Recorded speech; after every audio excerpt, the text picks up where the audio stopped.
Hello everyone! Welcome and welcome back dito sa aking munting kusina. Isa ka ba sa hirap gumawa or hindi ma-perfect ang sweetened latik toppings ng bibingkang malagkit? Kasi tumitigas ito na parang candy at nagsaslide pag itoppings na ito dahil nalulusaw. For today's video, isi-share ko po sa inyo kung paano ko ito lutuin at more tips para iwas palpak. Dahil tulad nyo, nakailang fail din ako bago ko ito nakuha or naluto ng tama. Napakadali lang ng mga ingredients na ating kakailanganin. Kaya huwag na nating patagalin pa, tara simulan na agad natin. Dito gagamit po ako ng 1 kilong glutinous rice or malagkit na bigas. Hugasan lang natin to ng 2 o 3 beses or depende sa dumi ng bigas. Pagkatapos nating mahugasan, maglagay lang tayo ng 4 cups coconut milk. Bali, ito yung pangalawang piga natin sa niyog. Instead na tubig ang isabaw natin sa pagsaing, coconut milk na lang para mas malinamnam. Then, isa lang na natin ito at lutuin tulad lang din po sa pagsasaing ng ating kanin. After ilang minutes, kumulo na po ito. So, ako kasi hinahalo ko ito para pantay ang pagkaluto. Takpan lang at hinaan ang apoy or in-in lang natin ng ilang minuto para maluto pa ang malagkit na bigas. At ayan, pagkalipas ng 15 minutes, luto na ang ating sinaing na malagkit. Sit aside muna natin to. Next step na tayo. So, dito sa ating kawali, maglagay tayo ng 1 cup coconut cream. Bali, kasama po ito sa aking unang piga. Then, maglagay ng 1 cup white sugar. I suggest na puting asukal po ang gamitin nyo para hindi mag-light brown or magkaroon ng kulay ang ating sinaing na malagkit. At maglagay rin tayo ng 1/4 teaspoon salt pang balance sa tamis. Haluin lang natin to hanggang ma-dissolve ang asukal at pakuluin. So, kapag kumulo na at well-dissolved na ang asukal, pwede na natin ilagay ang sinaing na malagkit. So, sa magtatanong, bakit pa kailangan lutuin ulit? Luto naman na ang sinaing na malagkit.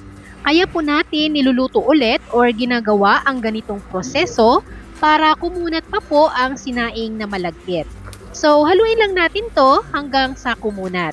At habang hinahalo ko po ito, mag-shoutout lang po ako ng mabilisan. Shoutout po kina Just Juesna from Bacolod City, Marisa Nortado from Singapore, May Lagrosa from Ruas Palawan, Dina Abad from Jeddah KSA, at Marian Lidres from Tuburan, Cebu. Hello po, maraming salamat sa inyong panunood. May chance rin po kayo na ma-shoutout sa susunod kong video. Mag-comment lang po kayo kung ano ang masasabi nyo about sa video natin ngayon at saang lugar po kayo para malaman ko din po kung saan umaabot ang aking video. Salamat! At ayan, balik tayo sa aking niluluto. Okay na to kapag ganito nakakunat, napufold na pag hinalo, o kaya naman mabigat haluin at kumakapit na sa ating sandok. Hanguin na po natin ito at isalin sa ating paglalagyan. Dito gumamit po ako ng 14 inches plastic bilao at sinapinan ng dahon ng saging. Kung hindi naman available sa inyo ang dahon ng saging, pwede naman na aluminum foil ang gamitin nyong pangsapin. At habang mainit pa, pantayin na rin natin ang taas at ang gilid kasi pag malamig na, mahirap na itong pantayin dahil sa makunat. And yes, pwede rin tayong gumamit ng 500 ml microwavable tub na saktong pang merienda. Naglagay lang po ako ng 1 cup sa niluto nating sinaing na malagkit. Itabi muna natin to, proceed na tayo sa pagluto ng sweetened latik toppings. So, dito sa aking kawaling paglulutuan, maglagay lang po ako ng 4 cups coconut cream or unang piga natin sa niyog. Sa recipe na to, bali 2 niyog po ang nagamit ko. Then, pakuluin lang natin to. Kapag kumulo na, maglagay tayo ng 1 cup brown sugar. Pwede rin kayong gumamit ng panucha or muscovadong asukal kung available sa inyo. And then, haluin lang natin to hanggang sa ma-dissolve ang asukal. Or mayat-maya na rin po ang ating paghahalo para maiwasang hindi masunog ang ilalim at pantay ang pagkaluto. Itong minatamis na latik recipe na shinare ko, kahit lumamig na ay malambot pa rin. Hindi po ito tumitigas at tama lang ang tamis nito. Habang tumatagal na paghalo natin, ay lumalapot at naglalangis na rin po ito. Tuloy lang po natin ang paghalo at ang apoy dapat katamtaman lang para hindi po ito masunog. Mapapansin rin po natin na malalaki ang bula at tumatalsik ang langis nito. Kapag ganito na, huwag nyo na pong tigilan sa paghalo kasi mabilis na po yang masunog. So kapag ganito na, nawala na ang pagtatalsik ng mantika, okay na po ito or luto na. Ang pangalawang indikasyon na luto na ang ating toppings ay pag pinadaan nyo ang sandok dito sa niluto natin toppings, ay mabagal na ang pagdidikit nito or medyo mapaghiwalay nyo na rin po ito. At ang pangatlong paraan para malaman na luto na ang ating toppings ay kumuha lang kayo ng maliit na mangkok na may malamig na tubig or tubig gripo. Then, kuha tayo ng konting minatamis na latik na niluto natin at ipatak sa tubig.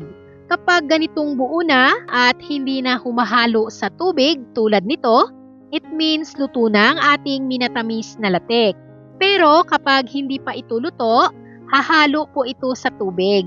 Yan po ang mga simpleng paraan para malaman na luto na ang inyong minatamis na latik at maiwasan po nating hindi magkamali o pumalpak. So dahil okay na, luto na ang ating minatamis na latik, patayin na natin ang apoy at hanguin.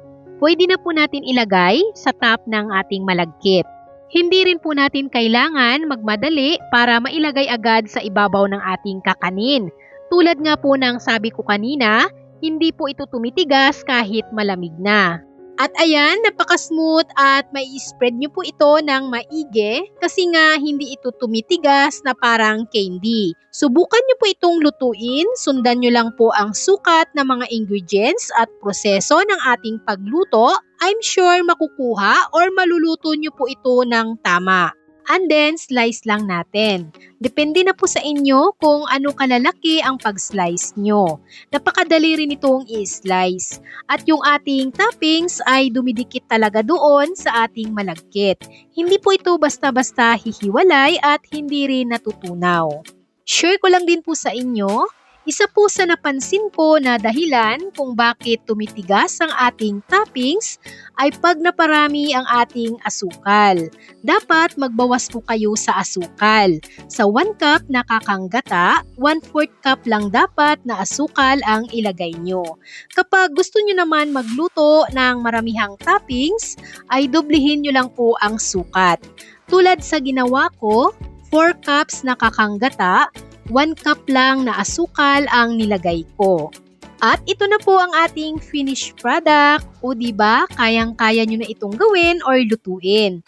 Hindi nyo na kailangang umorder pa pag may okasyon sa inyo or nagki-crave ka ng ganitong kakanin. At syempre, iba pa rin talaga ang lutong bahay at bagong luto. At pwede mo pa itong gawing pagkakitaan kahit nasa bahay ka lang. And that's it for today's video mga kawais. Sana ay may natutunan kayo at nabigyan ko kayo ng dagdag idea paano kumita kahit nasa bahay lang. Again, don't forget to like and share this video and comment kung ano ang masasabi nyo or suggestions sa recipe natin ngayon. Maraming salamat po sa inyong panunood. Until my next video, God bless and happy cooking! Bye!